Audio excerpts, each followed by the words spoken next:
Right. Have you ever seen a squonk's tears? Well, look at mine. Um, this was page 15, and I actually got it done. I mean, I'll probably do some touch-ups here and there. Maybe I'll put a shadow under the feet of Mr. Frog here, Waldheim. I've got to start using his name more in the dialogue so that the audience kind of understands who he is. Whoops, hey, this isn't the right layer. It's on the bubbles layer. You made a mistake. I could leave without the shadow as well.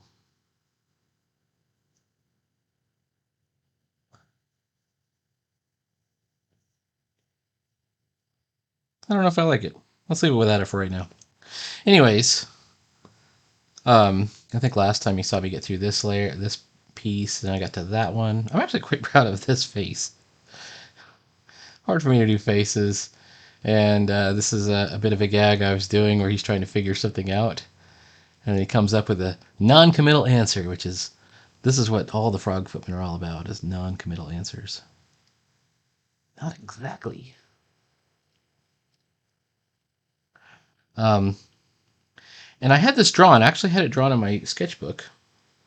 This is page 16. It looks like this. Actually, when I take everything else out, you can see it. It's not the most detailed of drawings, but I had a funny idea and I'm going with it. So we're going to see what it looks like, and then I'm going to erase my paper. I thought, okay, so we first see over here, I needed something to put in the foreground. I thought this would be a good time to sort of foreshadow the Jub. So there he is. Let's see what layer we are on. And like if this were like Samurai Jack cartoon or something like that, it would be funny to have him stalking right in front of the camera during one of the opening scenes where he hadn't yet been introduced. So it's like a foreshadow. And they're still talking about, oh, it's getting closer and closer. What are you gonna do?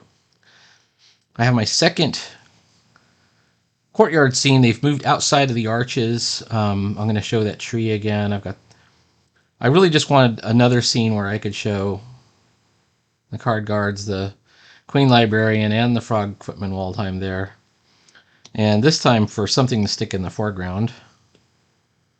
I've got these jars, these urns. And the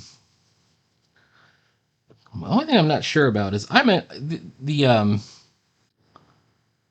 speech bubbles are going to cover up both of these card cards. Like, you're going to see just a little tiny bit of them. So, but they're not important to the scene other than just as window dressing. So I think they'll be okay. And then we see the Jub, and we finally understand what the Jub is. And I also added a little bit of a gag here. I put the I don't know if you've ever seen this guy. This is the guy from the front of Action Comics #1. I thought it'd be funny to put that guy. So I didn't you know, I did a version of him. I didn't like get the actual one, because I wanted him to be like a frog, obviously. But I thought it'd be funny to do that. So this is, whoops, I need to get on the pencil layer. And you also might recognize something about what the Jub is. Oh, and there's a guy on his hands and knees. That's also from Action Comics there. And you can see the Jub is at the gates of the hedge over there. But this monster here, where did this monster come from? Well, if you're an old school D&D player, you probably understand that this is a from the Fiend Folio, from the original Fiend Folio. And just because I thought it'd be a funny ongoing gag, because I already used the volts as my slidey toes, and I thought it'd be funny to make the Jub, the Jub bird, or just the Jub, into the Akairai, which I've always loved it, so I made my own little version of it. And you see it's like a big fat quail chick, but with 4 legs. And in this case, he's gigantic, and he's breathing fire. I don't know if it breathes fire in the original or anything like that. I think he does have some kind of awesome attack, but the fact that it breathes fire is an important point in the story. And Next page, we should see our circus wagon, and um, that might be the last page in the chapter. How many pages have I got, really? So the last one, whoops, I went all the way to page 9 before I ended the chapter, and this is 1, 2, 3, 4, 5, 6, 7, 8 will be probably the ending page, and then I'll do another I'll do like a chapter break, and we'll have the battle between Brillig and the Jub Jub as chapter 9 and stuff. I think it's gonna be pretty funny. I don't know. I have all these little ideas for scenes. I think about them sometimes, and I think, oh, I got to work that part in, you know. Um, and then this was just a piece of inspired madness. I was just trying to figure out, like, what do I put over there? And I thought, um, it should be something like on Action Comics #1, where there's a guy going, whoa, totally freaking out. I think that would be funny. Same deal here. I don't think I've got his head right, though. Wonder if I...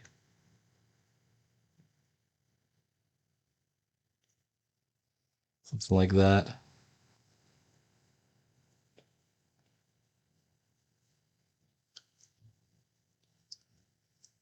That's generally enough for me to fake in my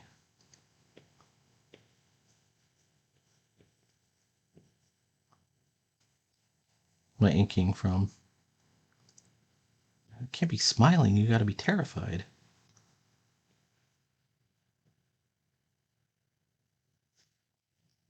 All right. No, we'll see.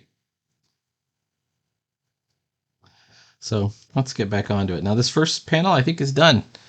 I was up late hanging out in the Discord and chatting and managed to get this guy done. And I also managed to finish all of page 15, so that's cool. So now I got this one. I thought it'd be fun to, am I on the right? I'm on the right one. Do I have the right? I do, okay.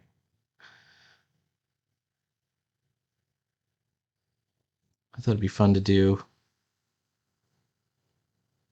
a shot of her with her back turned.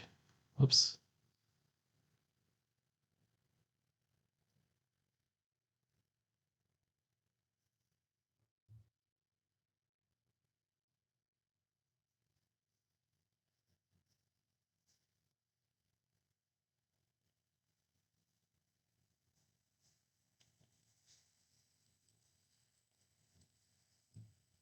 Right.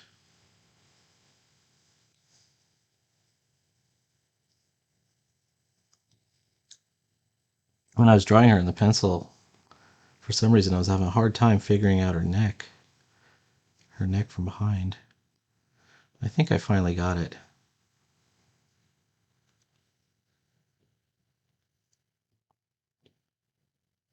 That might be close to there, right there.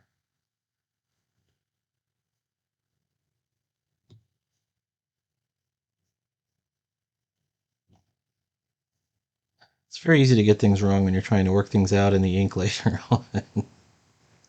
And it's just lucky that I don't mind redrawing a lot. I do end up kind of reworking things a lot. This is what traditionally, or supposedly, um, thumbnails are for. Thumbnail everything, they say. And I don't really do that. I mean, but instead, I don't know, I'm a quick study.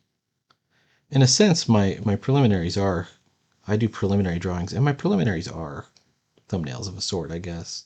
They're just kind of full size. I don't like drawing small, I like drawing big.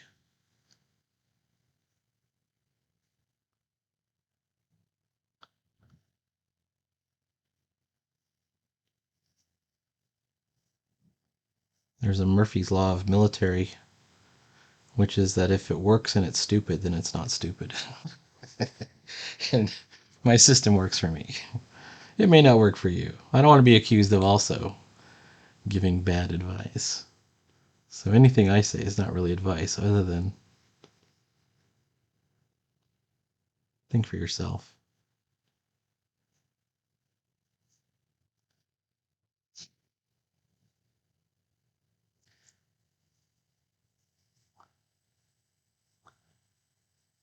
Serendipitously, I was watching Drawings by Pete. I think it's Drawings by Pete.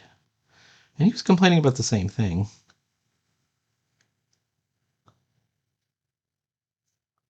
And this was in regards to sketchbook stuff. And Drawings by Pete, I'm going to give my honest assessment. I don't think he's um, an especially good artist. I don't know if I even truly understand what he's doing. He's kind of gone from being like a Peter Draws sort of doodler, and then he kind of got into watercolors, and he does ink sometimes, and oh, that's cool. But I didn't try to understand what he's accomplishing at the end. It looks like you know, some of what he comes up feels very what's the word?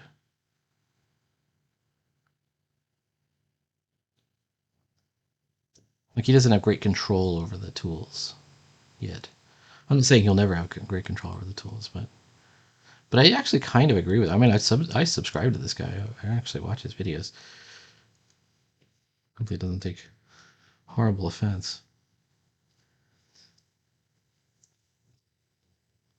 I suspect he'd be better if he learned to grind. That's what I do. Sheer volume. Oh wait, I made her without her crown. That's what was missing. I mean, I could put her holding her crown. Maybe she takes her crown off and she's toying with it in her hands, but I don't think that's what's going on here.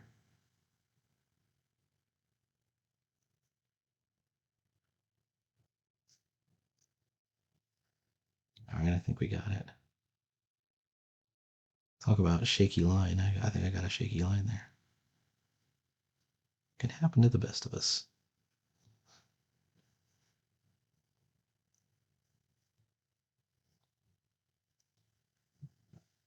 Or even the rest of us.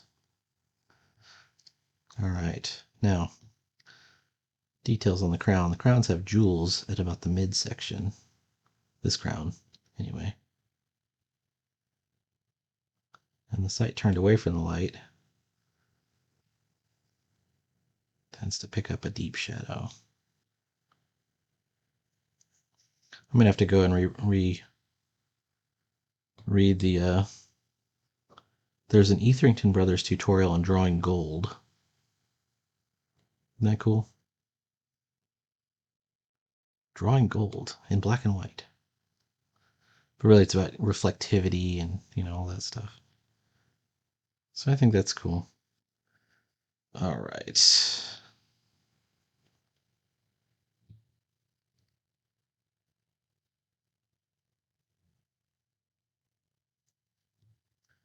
There's also a belt here. I think the belt is like right there.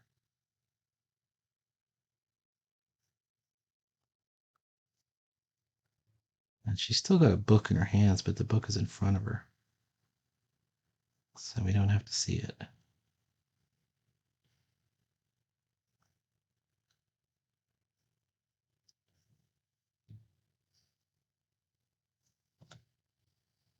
All right.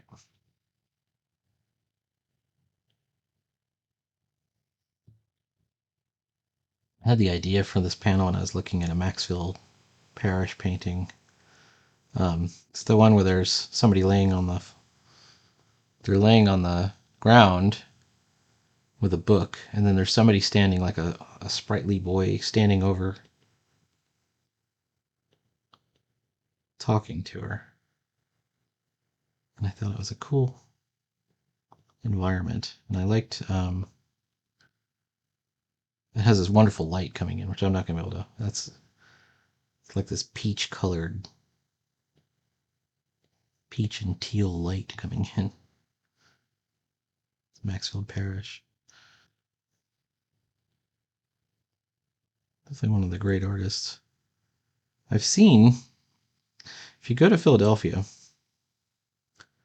there's a Maxfield Parrish gigantic glass mosaic. And it's sitting in a, when I say gigantic too, it takes up an entire wall of a large building. And it's sitting in what used to be a bank, but the bank is long gone, and now um, it's just like an office building that where dentists and I don't know psychologists or something have offices. So it's just like an office building in Philadelphia, and you have to know where it is, and you can go and just walk in, and there's like I think it's on the second floor, it might be on the first floor, and there's an area with like fountain, and you just sit and look at this gigantic mosaic that takes up the entire wall. Amazing. I went and saw it one time.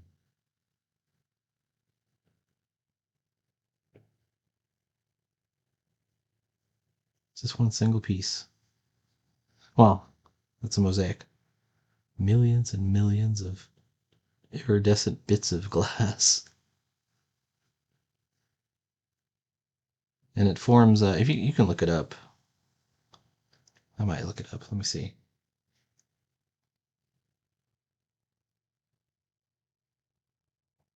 Come here, you.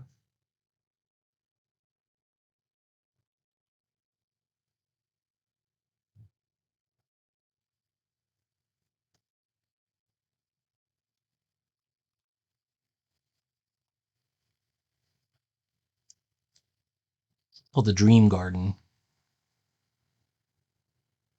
Oh, it's not just Maxfield Parrish. It's a collaboration between Maxfield Parrish and Louis Tiffany of Tiffany Glass. And if you look it up, it's called the Dream Garden. Look up Maxfield Parrish Dream Garden. First of all, you don't understand how big it is until you actually see it. It's gigantic. It's 50 feet long, and it's 16 feet high. And it's a mosaic. It's a glass mosaic. Look it up. It's on. You can find a picture of it. And it's got like this, sunlit mountain and these beautiful flowering trees, and it's Maxfield Parrish.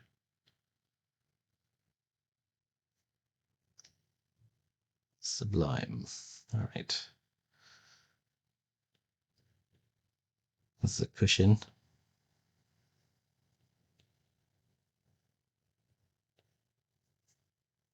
All right.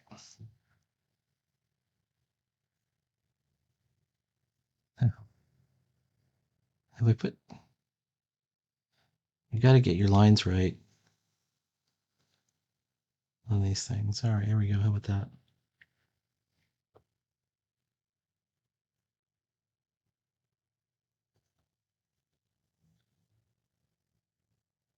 If I take the pencil back out, it's not quite there yet. There's a card guard over here. Partial card guard.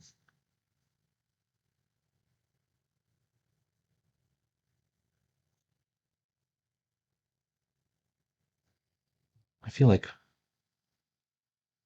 my nib is too thick here. Yeah, this is what I was worried about. I end up with a lot of like, you know, dots and dash. I did the same thing when I went in pencil. I tend to just, very quickly. Dots and dashes. It creates something it's probably best understood as noise. The noise of life. Noise is a good thing, though. The reason we like to look at puppets more than we like to look at CGI, or at least I do, is because of something called the noise of life. You heard that term? That's why Puppet Yoda and Puppet Baby Yoda is way better than CGI Yoda. Way better.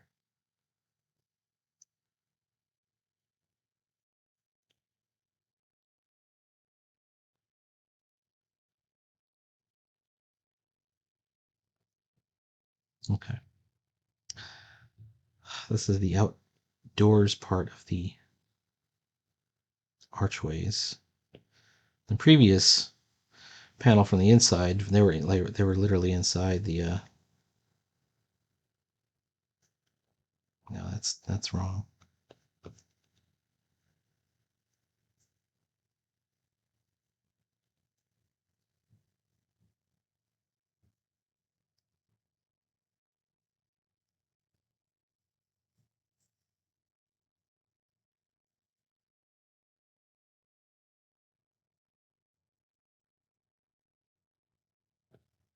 All right.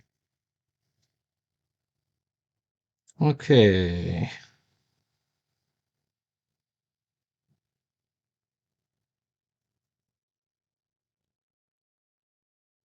Maybe I should look at some photo reference. I haven't looked at any photo reference with this pillow. But I might do something for the pattern. I want to do a pattern on it.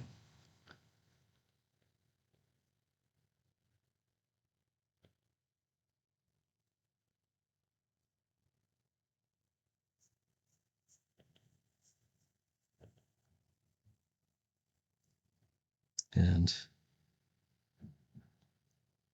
same thing for the. This is a polished marble pillar.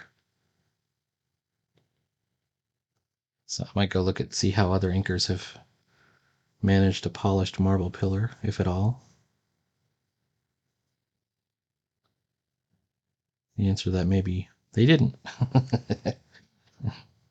You're on your own. All right, let's get the rest of the bring back the pencil layer. Let's take a look at this card guard again. Oh, see, he's missing his shoulder piece.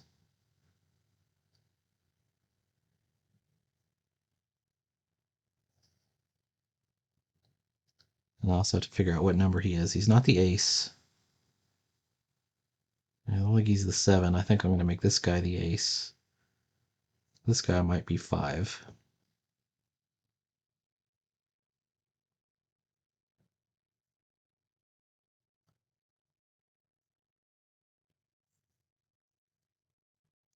At some point, Brillig has to go into battle against the card guards just to see what it looks like. I think it would be funny. Well, we're going to find out later on. I think I haven't really. It's one of those things where I don't really write too far ahead to see what's going to happen next. But I have the sense that the card guards are on loan because they're all hearts, right? And this is not the Queen of Hearts; she's the Queen of the Library. So.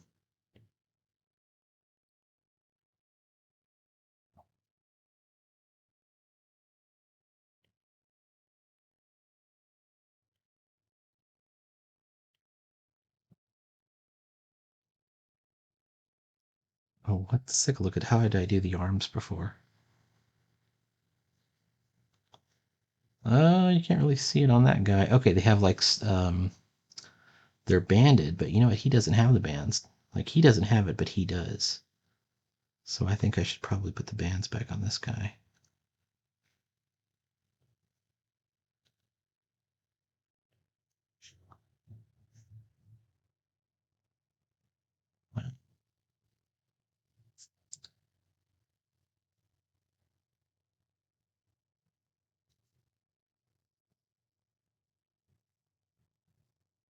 And let me get the outlines of the leg in there.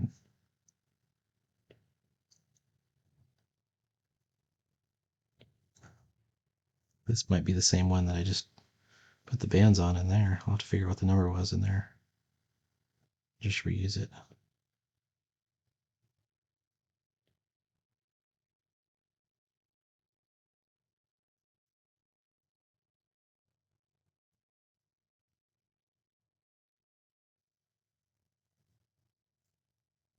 little too wrinkly. There we go.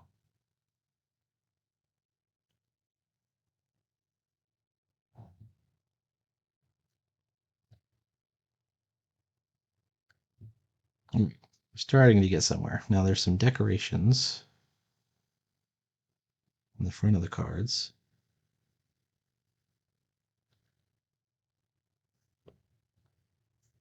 And it's just like, when Alice goes to Wonderland, she gets assaulted by the card guards too, but she's able to like just kind of take them out. Like she grows, you know?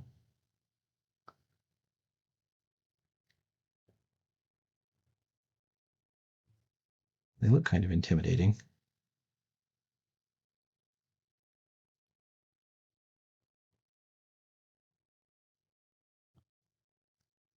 Really is not intimidated though. There's some reflective texture. All right, let's see what number that guy was. He was 3. I didn't do a great job on that 3. Let's fix that up a little bit. Serif 3. Right? Okay.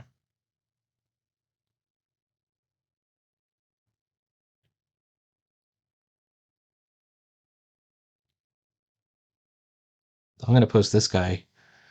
Page 15 will be posted on Instagram tonight because it's done. I posted the Tarzan second page I did with Jake, and it's awesome. And it's already got like 31 likes, so it's cool. Not that we live for the likes, but it's like, I love it when people like the comic. Somebody even commented like having Tarzan fight guys with laser weapons is probably the ingredient we didn't know that we needed. And he said something like that. I don't know. That's what I followed up with. The missing ingredient of Tarzan.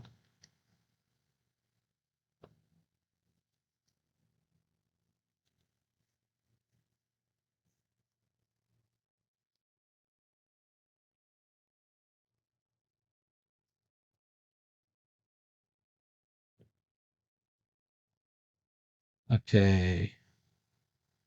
I might do a big fleur de lis on these pillows, on these cushions. All right. Now we got to figure out something for these giant jars.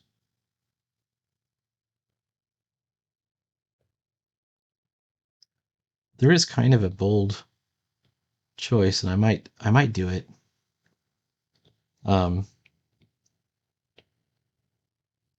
Creates a ton of depth, but it's a risk, and it's just to throw something right in front, just maybe a big frond or something sticking out of this jar that just goes right in front of everything, and or something over here, you know. Um, Risky, but it's a cool effect when it works. Okay, her feet.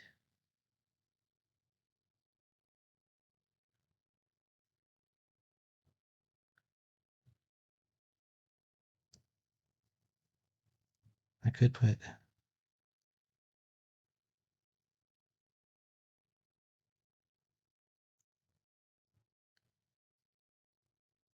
what do glass slippers look like?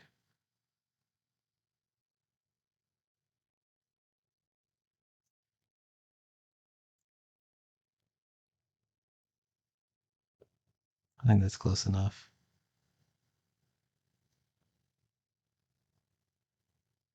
Now this is a wall. But beyond this wall is hedge. So we're going to see the tree line back there.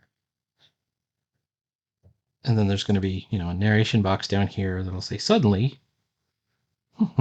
or meanwhile, and then we have the Jub Jub just rampaging.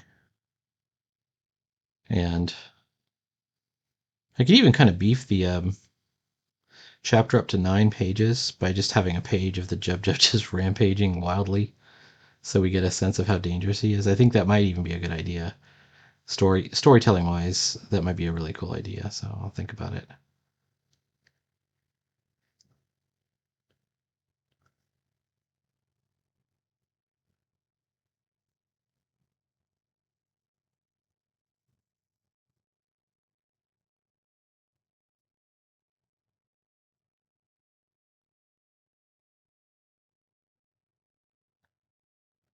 I'm debating whether to have her call him Waldheim again to, you know, reiterate what his name is. A lot of times people, they'll be following along and go, what's this character's name? It's mentioned once, but mention it a couple of times is probably a good idea. With superhero comics, it's usually pretty easy. They're saying their own name everywhere they go. It's me. They'll be sorry the day they messed with me, the Batman, or whatever. You know?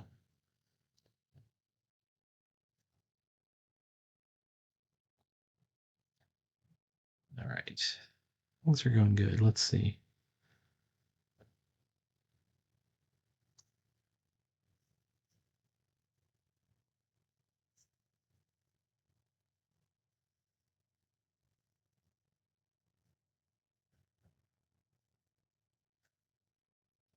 I'm excited to see what becomes of Aaron Lepresti's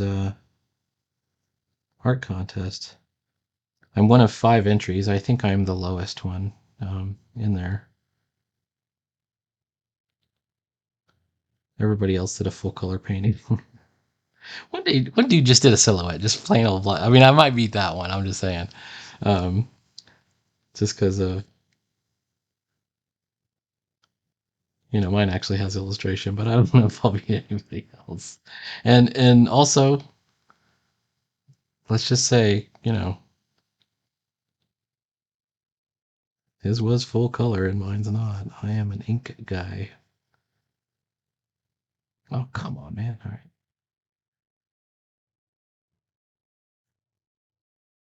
All right.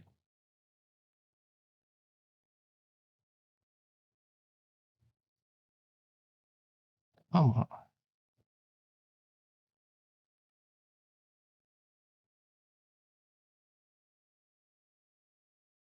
All right. I believe that's called spotting blacks.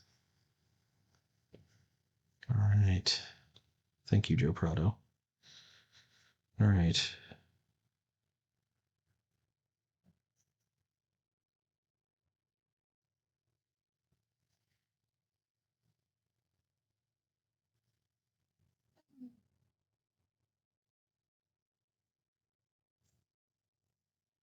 All right. Things are going pretty good from here on out. How much time have I spent? 33 minutes? Maybe it's time to take a break. Take a break. Well, hopefully you can see that we're well on our way. It may take me another day or two. We're approaching the weekend to get page 16 ready and done. And like my new policy is to do it, chapters. And when you're thinking of things in terms of chapters, I think you can overall get a much sort of longer comic, like not just longer, but more um, to go further in depth in the story, you know? Because, like, my first chapter, I wonder if I should have said chapter 1 right on this page. I can still do it. I mean, obviously, I still got the page right here. 2, 3, 4, 5, 6, 7, 8, 9, and that's the end of the chapter. Next Stop Wonderland. Chapter 2 starts.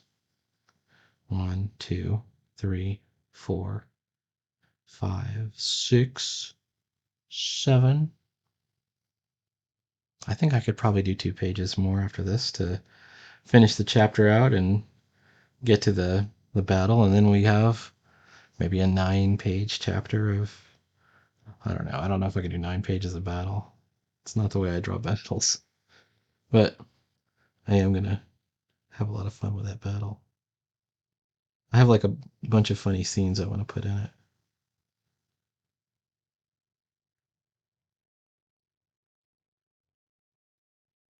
There's a hand gesture I haven't used. The hand open. This will be we have to make sure that everybody knows this is a different frog, so we'll put him in a different patterned outfit, and it'll have to say something like "Meanwhile, elsewhere, just outside the hedge maze" or something like that. the Jub Jub is so big, of course, it could just stomp all over the hedges. It doesn't need to. It's like the hedge maze is not going to slow it down at all.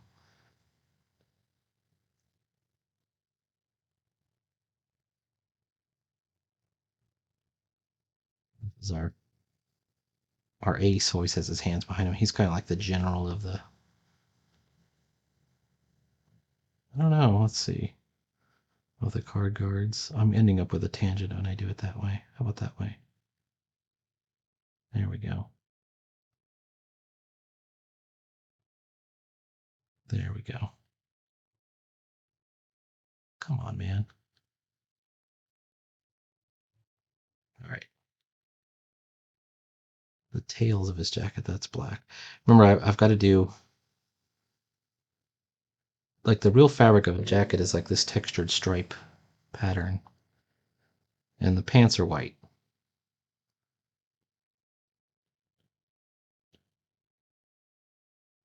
He has to be a distinctive frog, distinctive from all the other frogs.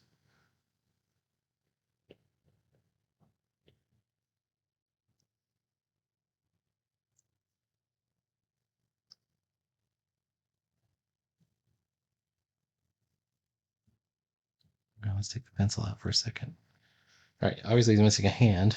And there's a weird line that crossed over. Sorry. Whoops. All right, I can see that I will be cleaning up this particular panel for a while. But that's it for me for right now. Please like, follow, and subscribe. Stay tuned for more Brillig. It's going to be a good time. If you would like to follow the adventures of Brillig, join me on my Instagram, which is RabbitFighter13. I post every single finished page to there.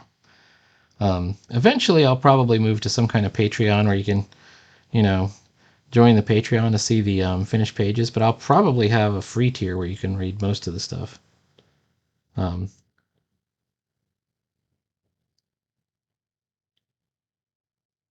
My rate of actually finishing and creating pages is fast enough where I think it would be worth your while if you were interested in the story.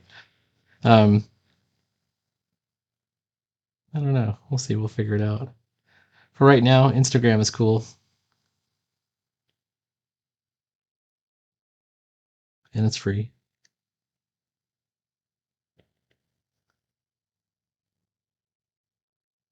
Oh, wait. We forgot her. Her lovely princess gloves. Are these called princess gloves? I swear, I just call it princess gloves. The ones that go all the way up your elbow.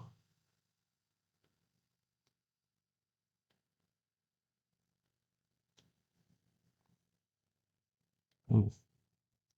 I went out too far. Okay, there we go.